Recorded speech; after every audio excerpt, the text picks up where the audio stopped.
Greetings and salutations to all you out there in the internet land. I am the Renegade of Wrestling, J.J. Williams. Hope everyone is having a good Friday so far here on UnlimitedRadio247.net, as well as the Casa D18 Studios YouTube channel. I'm here as always to answer my viewer submitted questions, and I'm going to get right down to it. First question I've got for today actually surprised me when I received it. It comes from none other than Casa D18 Studios mate Pinky. Bethany Sage Leggin wrote, "Hello JJ, Survivor Series question. Who would you put in the Ultimate Survivor Series 12-man tag match from WWF, WWE, ROH, Impact, and the Indies? Thanks and love the show." Well, I would hope you love the show since you're on the channel with me. I hope you enjoy all the shows here on the channel, not just In the Pink and Chicks on Wrestling. Got to get that out there, but it took me a minute to think about this because I really had to ponder, current superstars, past superstars for the WWF era of the question. And this is the team that I came up with. The heel team would be comprised of team captain CM Punk, representing the modern WWE. From the WWF, you would have the Hot Rod himself, Roddy Piper. From Ring of Honor, you would have the current ROH champion, Kevin Steen. From TNA, you would have Bobby Roode. And from the Indies, you would have the heel tag team of Anchors Away. Over on the babyface team, you would have team captain representing the old school WWF of Bret Hart, with Daniel Bryan acting more like he did when he first came in as opposed to the yes, yes, yes man that he is now. ROH Heavyweight Champion #1 contender El Generico, representing Ring of Honor. From TNA, the Cowboy James Storm. And from the Indies, the tag team of the Suburban Commandos. That would be my 12-man tag team match. That's the other thing that caught me off about the question, because usually it's either 4-on-4 or 5-on-5, never usually 6-on-6. That's what kind of made it tricky for me, and why I picked tag teams from the Indies as opposed to single guys. So that would be my Ultimate Survivor Series match. The only question I had from Facebook. Over on YouTube, Big D37100. Am I the only one excited for future feuds like Ambrose versus Danielson and Punk versus Rollins? Punk versus Rollins, I would be interested to see if and how that would play out. Right now, obviously, both men are heel, so it would take either the Shield turning babyface or after the dissolvement of the Shield for that to possibly happen. As far as Ambrose versus Danielson, I still have yet to see any Jon Moxley / Dean Ambrose work. I'm really itching to see TLC this Sunday and see what Dean Ambrose looks like in the ring, because everybody speaks highly of him, yet I've never been able to see him because of my lack of FCW out here in SoCal. So I will be very interested, and if the match is good and he really impresses me in the ring, then yeah, I will be excited for something like Ambrose Danielson. But for right now, sorry, I can't say that I am too excited for it because I've never really seen him work. Neff Maivia asks, what is your favorite WWE and WCW debut of all times? Well, I have two from each. From the WWF, it was the original debut of Chris Jericho in August of 1999, where he interrupted The Rock. The build to that had been so awesome with the countdown to the Millennium Clocks and everything. And when he came out, the whole crowd went ape, as well as the people in my house here. That was just a really good debut. The second one from the WWF was the debut of the Radicals, because that was a surprise to a lot of people, even though we had known that they had quit the week prior from Nitro. Just the fact to see them walking in front of the camera during a match and sit down out of nowhere. I remember, getting phone calls like, dude, are you watching Raw right now? Chris Benoit, Dean Malenko, Eddie Guerrero, and Perry Saturn are on WWF TV. It's like, this is going to be good. Over in WCW, the debut of Raven, I thought was handled pretty well. And the re-debut of Steen, the first time we saw him as the Crow gimmick. Those would be my favorites over in WCW.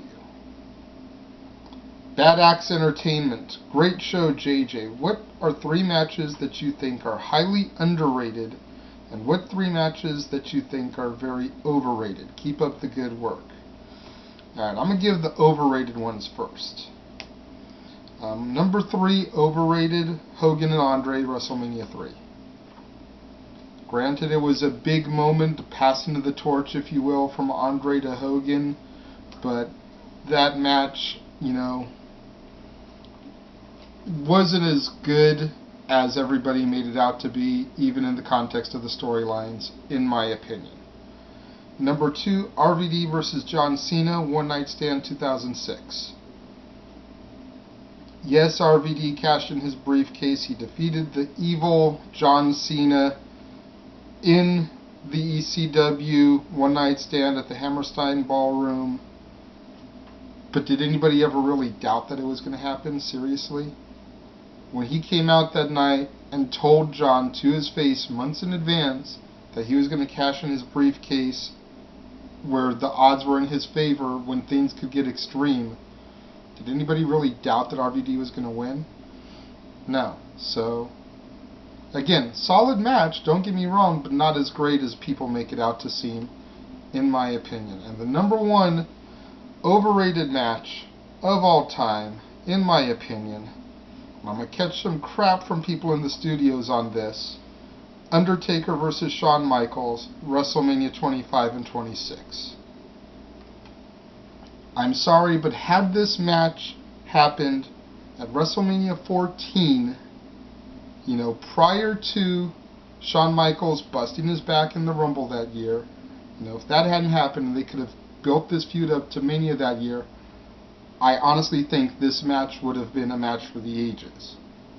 But Michaels' injury and Taker's aging and everything, there were so many botches in that match, I felt like Sin Cara was in there, seriously.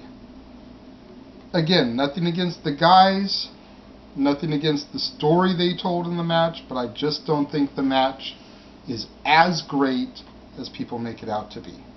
Personal opinion, y'all are going to criticize me. Leave comments in the box below. Tell me what you guys think some of your overrated matches are. I'm going to give you my underrated ones. And hopefully to make up for the number 1 overrated match, I have The Undertaker versus Jeff Hardy from Raw, July 1st, 2002 as my number 3 underrated match. Because, let's all be honest, did we ever in a million years think we'd see Undertaker in a ladder match? Hell no. Did we ever think in a million years we'd see Undertaker win a ladder match? Hell no. But that match was all about Jeff Hardy gaining The Undertaker's respect, and by the end of the match, he did. It told a great story, had great spots in it. So that is my number 3 underrated match. Number 2, also from Raw, May 2nd, 2005, the Heartbreak Kid Shawn Michaels versus Shelton Benjamin. Another great classic. Michaels busted his butt to make Shelton look good, not like he needed help looking good, because Shelton is a phenomenal wrestler and a phenomenal athlete. But that match right there, seriously, in my opinion, capitalized and catapulted Shelton to main event status, but WWE just didn't take advantage of it. Seriously, by that point he had already defeated Triple H, he had already defeated Ric Flair, He'd already defeated Randy Orton. He got in there with Shawn Michaels. Granted, he lost, but the match itself should have put Shelton into a main event spot, and they didn't use him for whatever reason.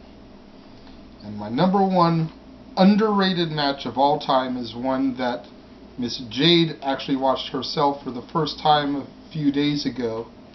Stone Cold Steve Austin versus Chris Benoit, May 31st, 2001, SmackDown in Edmonton, Ontario, Canada.